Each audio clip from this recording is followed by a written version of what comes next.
Welcome back to The Truth I'm gonna Is, roll where that I drop super new runs. videos exposing the truth weekly. In today's episode, we will be talking about Clive Davis, I just dropped a song too, talking about my shadow work and the herbs addiction and stuff like that. Go to my YouTube. the devil who Spiritual shaped YouTube, link in the Diddy. bio. Let's get right into it.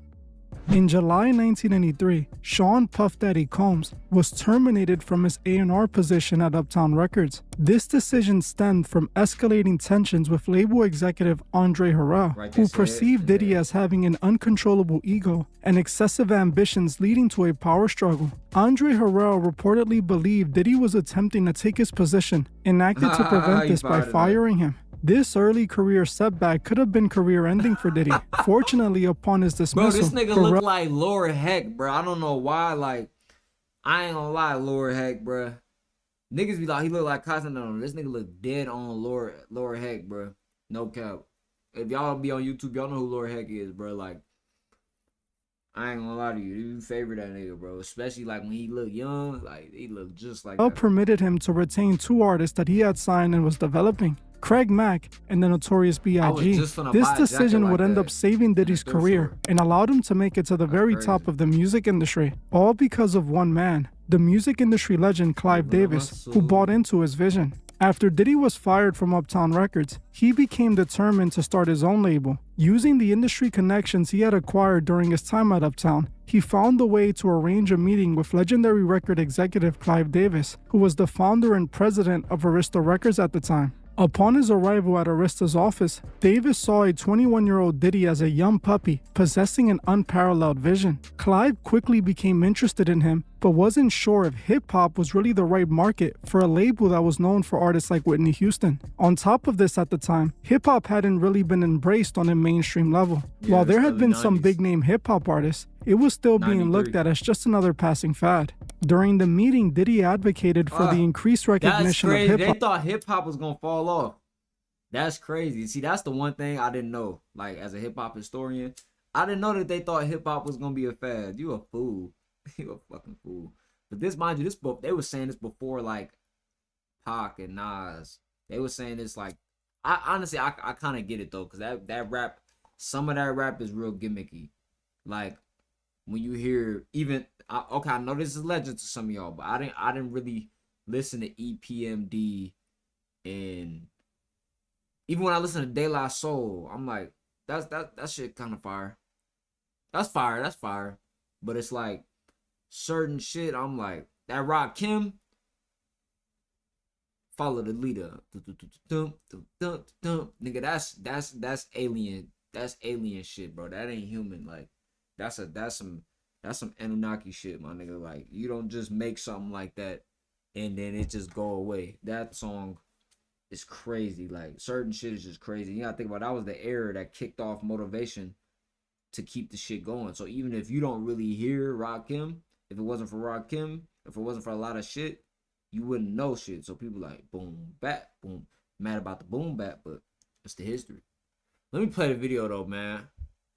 And urged Clive to consider an investment in the genre through his endeavors. He told Davis that he wanted to make his own hip-hop label that would take hip-hop to mainstream levels, and decided to play him some of the music his artist had recorded, playing him the song Flavor in Your Ear by Craig Mack and three This was unreleased hard. Biggie That was songs. hard. Despite all the reasons to turn the young Diddy down, Clive bought into his vision and struck a deal with him. Arista Records, through I a didn't even know collaboration with Flavor in Your LaFace Ear Records, was from provided Craig Mack. Combs with an advance worth $1.5 million to fund the initial venture and granted him full creative control to launch his own label, Bad Boy Records, under Arista's umbrella. Just like that, when Diddy likely believed it was all over, not only was he back in the game, but now he had his own record label, a record label that was destined to take over hip-hop and change it forever. This pivotal meeting was instrumental in shaping Diddy's career, yet allegations suggest a darker aspect to this encounter, transforming a positive milestone into a more sinister narrative. While Clive Davis gave Diddy the world and made him a hip-hop gatekeeper, it wasn't just Mind you, because this he dude is believed 90. He about 91. I don't know. I'm not saying like we don't know what these niggas be doing to a certain extent, but I ain't gonna lie to you, bro. I ain't gonna speak too much on that shit. in Diddy. This is the music industry we're talking about. All I'm saying is like when I see dudes like this, I'm not saying he is implicated, but he can't be too far off some Epstein shit. I'm not saying just based off of how he look. I'm saying based off of what industry in, what he did to niggas like Diddy at 21 and shit like that. These dudes be real archons. That's why Big Homie was saying you was getting used by the reptiles. You getting used by reptilians. You getting used by these archons because you're literally harvesting the energy of the most potent people. Okay, I ain't gonna say that. But people want to be like, our race is better, our race is better. But you, some of the most potent people on the planet in our communities with the most traumatic shit that was going on. So that was the best time to drain our energy. See, now none of this shit can work. None of it can work. The spell's off. But back then, folks used to give a lot of energy to celebrities, bro. A lot. To the point when we was growing up, we thought like, it's a celebrity. Like, we thought these motherfuckers was the world, bro. Like, to this day, like, our psyche and how we think about celebrities, kids that have iPads and stuff like that these days, it ain't gonna hit like how it was when we grew up watching Comcast and MTV. That's why we'd be like, iCarly, and oh wow. You see Costinat trying to pull out all that. Yeah, that's because they know how much of a hold they had on us with that TV. I don't even watch TV no more. There is always a sinister price for power and success. That's exactly what Diddy allegedly paid to make it to the top, and it changed him forever. For years now in the industry, there have been rumors about what really took place during this famous meeting between Diddy and Clive Davis. According to what the industry has said behind the scenes, there was way more than just music being shown to Clive Davis that day. The real reason Diddy walked out of Arista's office with a record deal was that he did a little something extra for Clive. With claims alleging Diddy got on his knees and tested Clive's mic. It was even claimed that Diddy was in a full-on relationship with Davis. Allegations that were essentially Hey, yo, I ain't never thought about it saying it in that way. That's a good guideline friendly way to say that. I'm about to take that. Pause. We ain't finna be talking and reacting to a lot of shit that we gonna have to be saying that anyway. So it's just some Diddy shit. No bad. Validated when Davis revealed he was bi in his own memoir. Clive admitted he had secretly been in relationships with men in the industry for years. To Drake. They say Drake is the Diddy of Toronto. I'm gonna react to that next. Confessing that in the 1970s, he hooked up with a man for the first time, and it provided him welcome relief. He also writes that he secretly dated a man from the 1990s to around 2004, which just so happens to be around the same time he began working with Diddy, suggesting Puff Daddy was that lover. This to many confirmed the secret that everyone knew in the industry. Diddy was allegedly Clive's lover, and that's how he managed to make it to the top of the music industry. One person who alleged this publicly was no other than Suge Knight. Now, I know Suge Knight is not the most reliable, unbiased source when it comes to Diddy, but How he not? How? I'm not gonna lie to you. Now that I look back at after the documentary, I'm not gonna lie to you, bro. Suge Knight is probably like, we need to go look at everything Suge Knight said, everything. Cause that nigga in jail.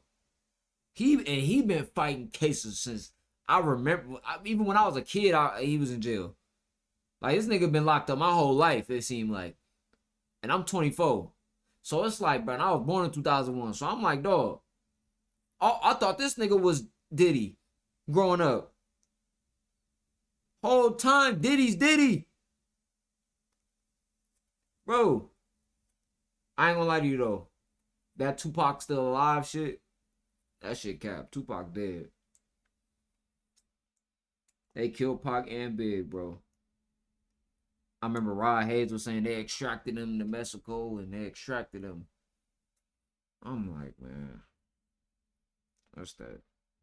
Sound good. Claims another industry executive, Jimmy Iovine, told him directly that Diddy and Clive were actually lovers. Considering that Jimmy Iovine never denied the allegations, you can see why people think it's true. Suge Knight also claimed that in the industry, this activity was a hazing tradition for industry gatekeepers, claiming that it was passed down from generation to generation, with Davis allegedly doing it to Diddy, who went on to do it to others like Usher and Little Rod. I walked in Jimmy's office. I didn't have to knock on the door or get somebody let Jimmy know Mr. Knight there. Walk right in. He do the same. Anyway, when he walked in my office, we was having a conversation. He overheard somebody say something he probably shouldn't have heard. He wanted to holler at me. So I said, the homies, give me a minute. Jimmy said, man, I'm here because Clyde Davis called me, and him and Puppy's real tight, and, you know, loved it. So I thought he was talking like they got love for each other. All right. He said, yeah, they are lovers. I said, well, why do you keep saying that? I said, look, you saying they lovers like they're sucking? He said, I don't want to say that, but that's what it means, right? I said, okay. He said, Clyde don't want nothing to happen to Puppy. He said, but this guy ain't going to be able to do his business because we know what he did, what they did. Is Diddy at a level of being untouchable where he's talking? protected, or is Diddy a target that they'll eventually put all the blame on him and make sure they get away with it free? I mean, he's definitely going to be the black motherfucker holding the bag. Because you gotta realize one thing. That boy life is dangerous. His life isn't, and he is not dangerous with the shit they said he's doing, but he's in danger. Yeah, he in danger. Yo, oh yeah, One thing you gotta realize Diddy in is big danger. Big danger. Big danger. Especially if he wanna be, you know why he got that 5 years? He signed some type of NDA or contract like, listen, bro, you get to hollering about shit. Oh, you want to turn? They ain't even gonna give you the opportunity to expose them, because you know if Diddy come out on some shit like, hey y'all, this what happened in the meeting at 1991. This how they did this. This how they did that. This is what this company doing. This is what these folks doing. And mind you, all this shit is already exposed anyway. So this the thing too. He not really in trouble. Cause now if Diddy would have came out and exposed this whole shit before 2020, that he in danger. Right? But now niggas have already did full research on every layer of shadow government and every level of what's going on. So if you want to find information on how true deeply this shit go, these rabbit holes go, you have to just go do your due diligence and go surf the web. Go download DuckDuckGo browser and get in there and search for these conspiracies if you want to go down that rabbit hole. See, I done went down a lot of them shits to where I don't have to do that no more. You feel me? I don't have to watch videos about they sold your soul and all that. But now I'm reacting to them. I'm in a different set of mindset now. Catch a glitch, man. Join the Discord. Stay updated with the videos, man.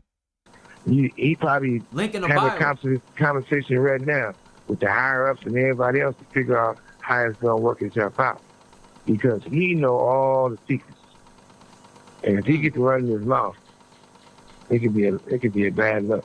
I know some of the big names. I'm just curious if you have any names. You don't seem like somebody. Well, for number one was Clyde Davis. If what Suge Knight is saying is true, it would not only that's confirm Suge. the allegations about Diddy and Clive, but it would also that's explain Suge. where Diddy learned a lot of Damn. what he does. Diddy started using his forgot. power to make people compromise themselves because allegedly, Clive did it to him first. Diddy isn't the first monster in the industry. He's just one of the few they chose to throw on the sword and blame everything on. Right. Instead of acknowledging that the industry as a whole has this problem, they pin it all on Diddy, making it seem like he was the sole person he just behind a all of it. evil- But the truth of the so matter good. is, Clive Davis was worse than Diddy and showed them more than just how to make people compromise themselves for an opportunity. The more I looked into Clive Davis, the more I noticed similarities between him and Diddy. A lot of things Diddy became But known I for thought he was seems gonna to say him and Aleister Crowley for some reason. I don't know why. Fuck is have come Sorry, nigga, directly shooting. from his mentor Clive. Just like Diddy, Clive was known for his predatory business practices, robbing most of his artists blind. He was also known for using illegal substances to convince people to bend to his will, stealing money from his own record label, and being allegedly connected to drug trafficking, with the worst of all of the allegations being accused of masterminding the demise of many of his own artists. Wow. Today, let's examine these Wow. allegations made against That's Clive the so we yeah, can he see the mob for obvious real. He mob for real. similarities between him and Diddy. Let's start with one of the biggest scandals of his career, Whoa. the Drugola scandal. In Okay, now we 1973, getting Clive somewhere. Davis was abruptly fired as president of the Bro, you should have CBS. started the video with this, bro. You should have started the video with this, bro. Let's get into record group amidst a wide-ranging federal investigation into payola and drugola, providing drugs to artists and DJs for industry favors or radio play. Immediately following his dismissal, CBS Records filed a civil lawsuit against Davis, alleging $94,000 in expense account violations over his 6-year tenure. These alleged violations included using $54,000 of company funds for redecorating his own Manhattan apartment, another $20,000 for a bar mitzvah for his own son at the Plaza Hotel, with another $13,000 for a summer house rental in Beverly Hills. Davis's firing began with the investigation into David Winshaw, Columbia's vice president of artist relations. Winshaw's That nigga lived a investigation long began life in of going February crazy. 1973 when federal authorities in still New York, alive. New Shit Jersey crazy. busted a drug ring that included reputed mafia figure Pasquale Pasti Falcone. Pasquale. Winshaw's name and papers were found amongst Falcone's effects, leading investigators to focus on activities at Columbia Records. That 19 individuals and 6 corporations were charged with criminal offenses, including income tax evasion, This one, the perjury, feds, mail with the fraud, feds, but this interstate one, the police, transportation of police. stolen property, interstate travel to commit bribery, and the making of illegal payments to radio station personnel. That is, payola This to when get the records news was like, oh shit. This when the news was like, damn. played. 3 record company Damn. presidents were indicted, including Clive Davis, former president of CBS Records.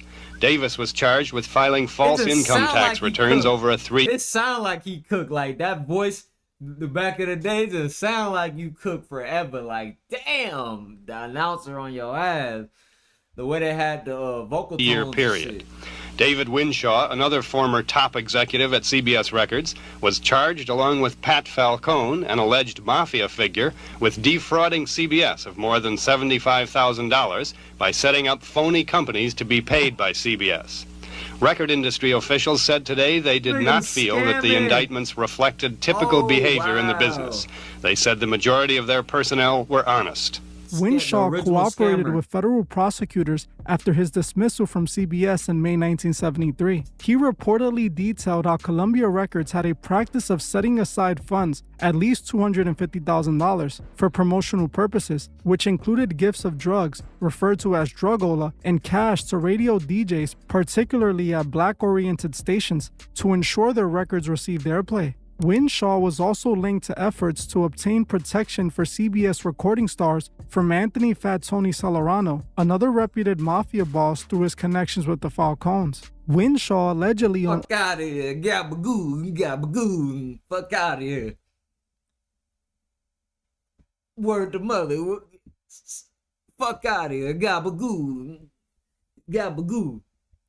orders of Clive Davis had engaged in fraudulent invoicing and forging documents, arranging kickbacks on personal projects, Bro, y'all gotta some of see which that were TikTok directly to know why connected that to shit Davis's funny, bro. personal expenses, such as the bar mitzvah and the home renovations. Winshaw facilitated the fraudulent Bro, I paperwork know that niggas ain't allowed doing Davis to fireworks. Nigga, it's not New Year's. Fuck.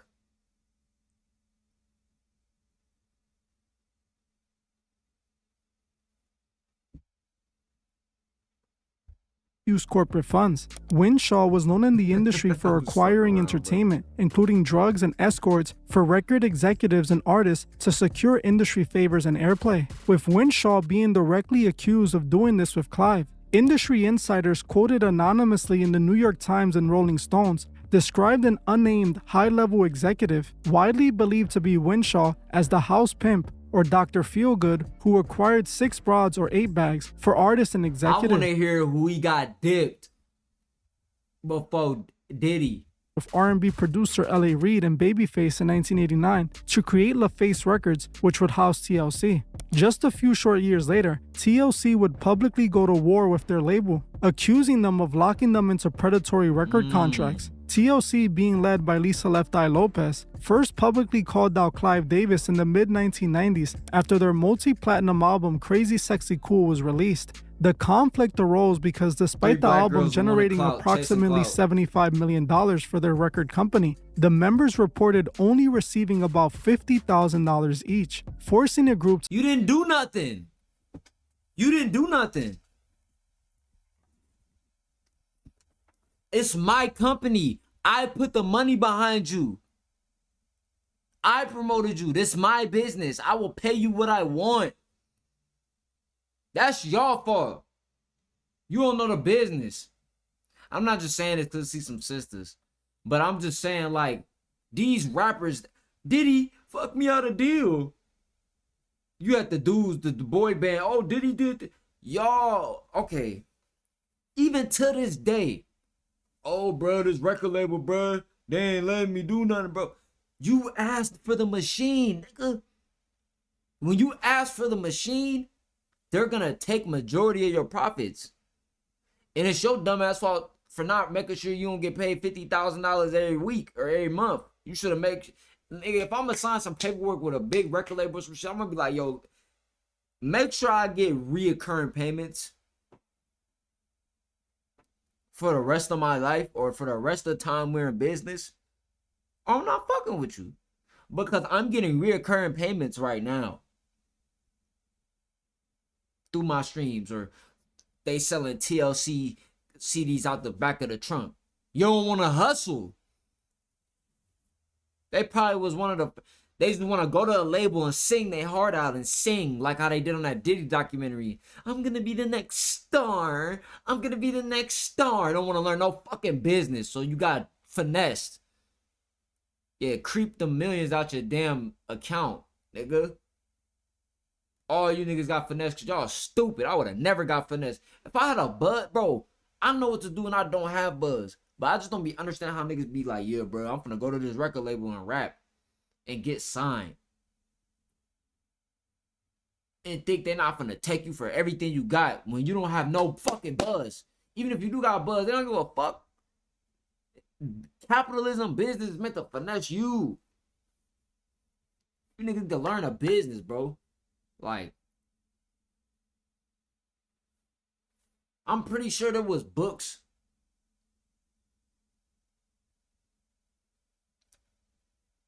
It's a lot of shit though, bro, because it's not a there's no hip hop school, there's no R&B school. So, but at the end of the day, bro, they on there crying and shit. Ain't got one of his sisters sacrifice, man. To file for bankruptcy while having a top-selling album. Is everything going like you want? Is everything going like we want, the track of our career? No. I can say this. Everything's not going the way we so-called, quote-unquote, would want it to be or how it should be. But regardless, we're not going to let anybody hold us down. This proves it. And we've done good regardless to all the problems. We'll be going on tour. They working. That's okay. We're straight. We're going to talk. Go ahead. You said your career is not exactly what you would have wanted it to be, but this proves it. What's not on? Step on up. I'll tell it. We're not going to sugarcoat anything anymore. We've been quiet long enough. Can I get an amen? Amen! All right. Oh, bro, I ain't trying to hear this shit, bro. Get to the fucking point. I already seen this clip, bro. 5 years. 5 years. And we are broke as broke can be. And we're not like trying to be a sad story. If that was the case, Too late. Which was significantly lower than the industry standard for new artists, typically 11% to 15%. All this rapping, showing up to, bro, where's my money at? Where my money at? You got me showing up to do these video shoots. And it's the thing too, they be blowing the fucking money. They be blowing the money they get. Just because you got one hit song on me, you only got 50,000 at one time. Don't fucking blow it. 50,000 in the early 2000s was a lot of fucking money, bro. It's not, you're not rich, but bro. Damn. I'm not saying they not getting, they should get paid more. They probably had 50,000. They probably had 100, 200, 300. There's no way. They're saying they're broke, bro. They're not up, bro. They're not up. They would have said, you're not broke with 100. That's some 2025 shit. You got $100,000, niggas say you broke. That's 2025. That's some 2025 shit. You know what I'm saying? That's some new era shit. But back then, nigga, you get 50. I'm pretty sure they had some type of deals or something else they could have did. But they didn't sign their rights away because they want fame. It's just, the only reason why I'm saying this because when I look at women like TLC now, it remind me of the girl on It's Bad Boy.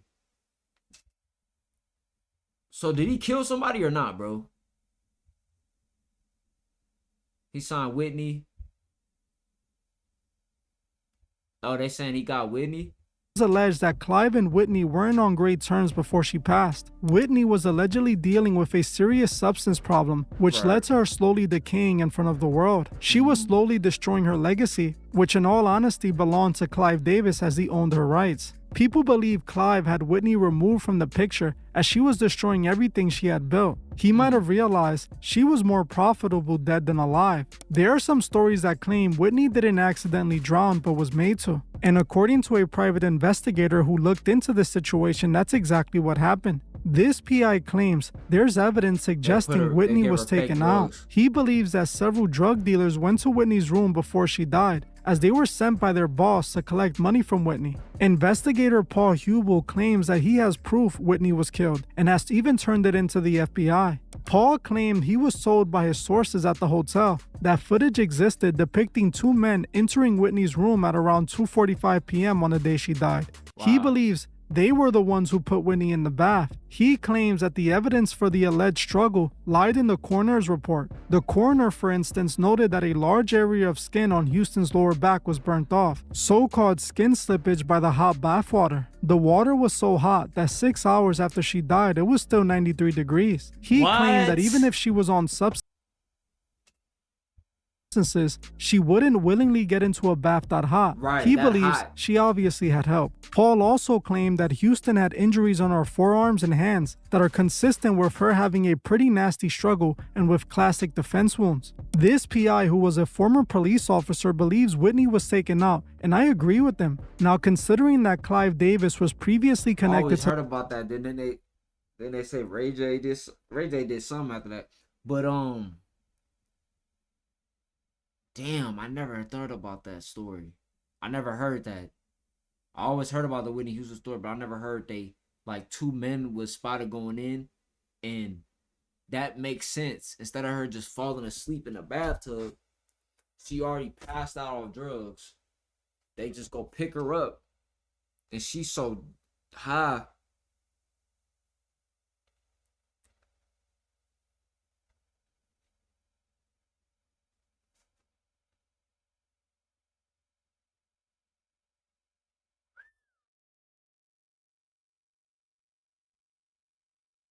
Boom! We gotta start smoking these elites, man. The mob and drug traffickers. I believe it wouldn't be far-fetched if those dealers this PI is talking about were sent by Clive Davis to get rid of her. Considering what Clive Davis did after Whitney died, it all seems even more believable. It has been largely reported by many people that Clive Davis allegedly gave orders to keep Whitney's body inside of the room so that he could proceed to do his pre-Grammy party. With it being reported that Clive Davis hosted the pre-Grammy party and was partying downstairs in the same hotel that Whitney's body was laying in. Instead of ending the party and showing that he actually cared about Whitney's death, he continued the party and had a blast celebrating with the entire music industry. That is not the actions of someone who is grieving the loss of someone close to them. Instead, it shows us a man who was celebrating what he likely wanted. Isn't it quite interesting that Clive was accused of giving substances to his artists? Then, one of his biggest artists just so happens to develop a horrible addiction problem. While there isn't 100% proof... thing, though, right? If Whitney Houston wasn't high off drugs, they wouldn't have been able to sacrifice her. Like, that's why I be like, when people have conspiracies about, like, Empire... Gazi killing his artists. Gazi ain't kill Money Man. Gazi ain't kill Babyface Ray. Gazi ain't kill a lot of rappers. But like, if you a drill rapper, you beefing all this shit, you open yourself up to that window. Drill shit happen. You a perk rapper, you open up to perk window. Perk things happen. Fake perk things happen. X, they saying XXX and all that. X signed the deal with Baphomet. It's on vocal record cord. He signed some type of pact with the devil, some type of stupid demonic shit. Like he tried to like meet with an archon, like he was